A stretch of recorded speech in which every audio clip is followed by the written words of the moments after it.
Mungkin banyak orang beranggapan bahwa orang-orang kaya adalah mereka yang memiliki banyak aset, mereka punya rumah mewah dan mobil mewah, orang-orang terkenal juga banyak relasinya.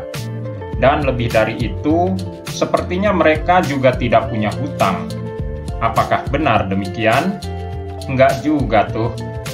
Karena ternyata ada banyak di antara mereka tersebut tadi alami depresi, merasa seakan hidup ini hampa, tak berguna, bahkan ada yang berniat bunuh diri karena suatu sebab lain, misalnya merasa nggak punya teman dan nggak ada damai.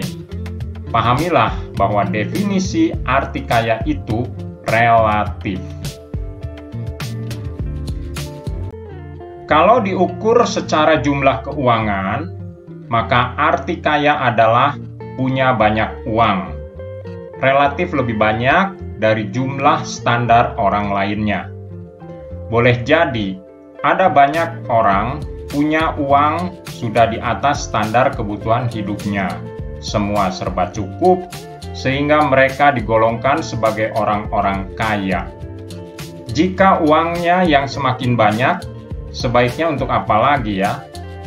Untuk memenuhi kebutuhan hidup yang betul-betul esensial, mengupgrade kualitas hidup lebih lagi, atau untuk investasi.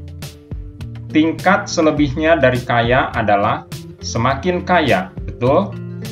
Namun ada yang lebih dari itu, yaitu berartikah kekayaannya itu terutama terkait kebahagiaan bagi dirinya.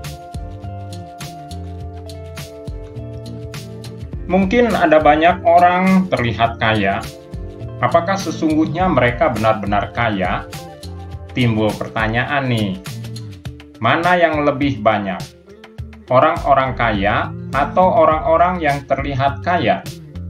Ironisnya, ternyata lebih banyak orang yang ingin dibilang kaya, namun kenyataannya tidak kaya beneran.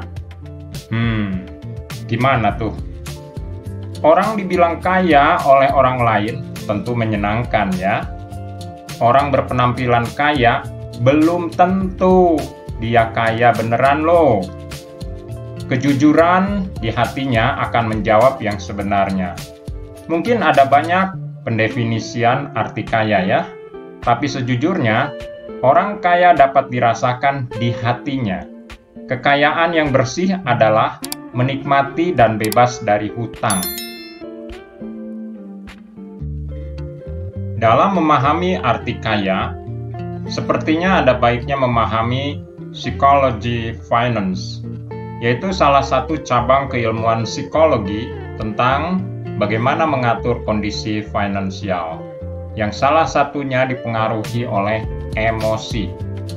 Hal itu juga diperlukan guna memiliki mindset atau pola pikir yang tepat untuk mengambil keputusan perihal keuangan setiap harinya. Begini guys, kaya bukan hanya dari perihal banyak uang.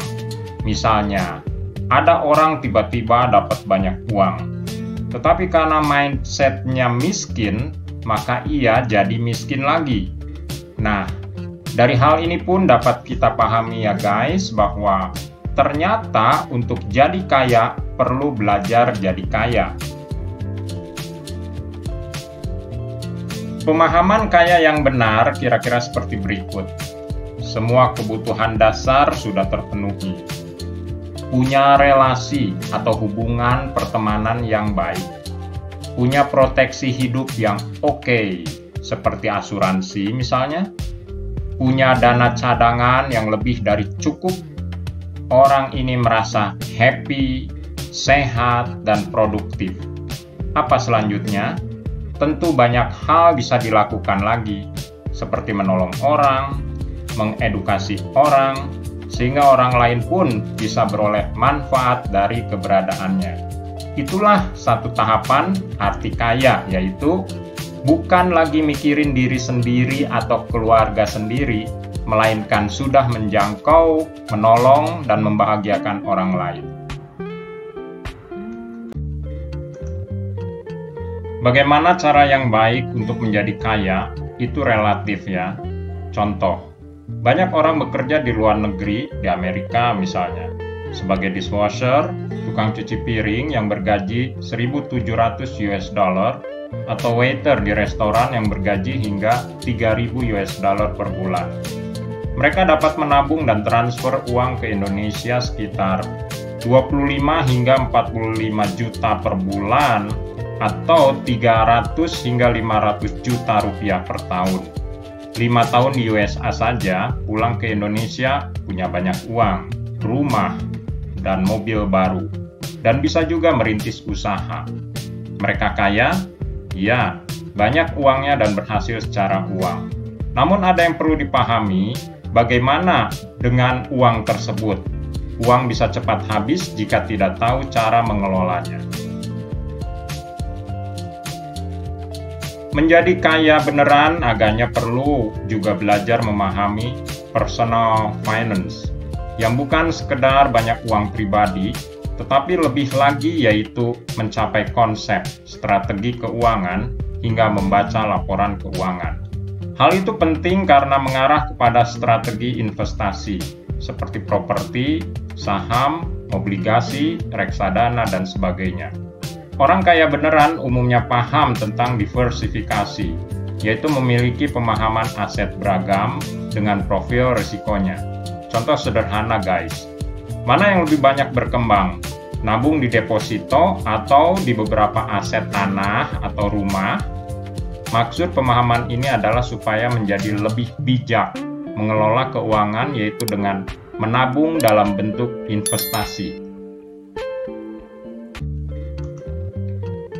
Ada satu hal perbedaan antara orang kaya dengan yang tidak kaya.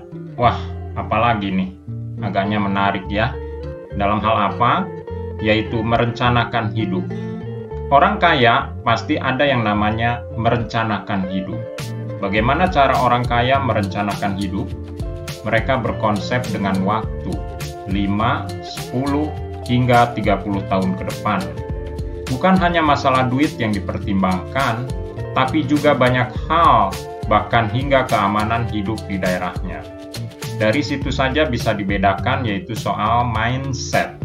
Yang perlu dipahami di sini yaitu fokus hidup mau kemana. Orang benar-benar kaya akan paham juga bagaimana menjadikan dirinya sejahtera, sehat, damai, bahagia, dan produktif. Nah guys, kalau disimpulkan tentang definisi atau arti kaya, betul sekali itu relatif ya. Tapi setidaknya, orang yang benar-benar kaya itu bercirikan happy, merasakan kebahagiaan, berprioritas sehat, baik secara jasmani dan rohani, punya mindset, pola pikir yang baik, produktif, tetap ada hasil dari yang dikerjakannya. Ada planning, perencanaan ke depan, punya investasi yang baik, hal waktu, tenaga, juga duit. Banyak membantu orang lain yang sedang kesulitan, sehingga hidupnya bukan lagi tahap mencukupi dirinya saja. Jadi sekarang bagaimana? Apakah Anda sudah kaya atau miskin? Relatif ya. Oke guys, mari kita pahami arti kaya yang sebenarnya. Apakah menurut Anda video ini bermanfaat atau berinspirasi? Jika iya, boleh Anda berikan jempol. Juga tolong dong tekan tombol subscribe di bawah ini ya. Hal itu menyemangati kami bikin video inovatif lainnya. Pastikan untuk melihat video kami yang lain juga ya. Terima kasih telah menonton.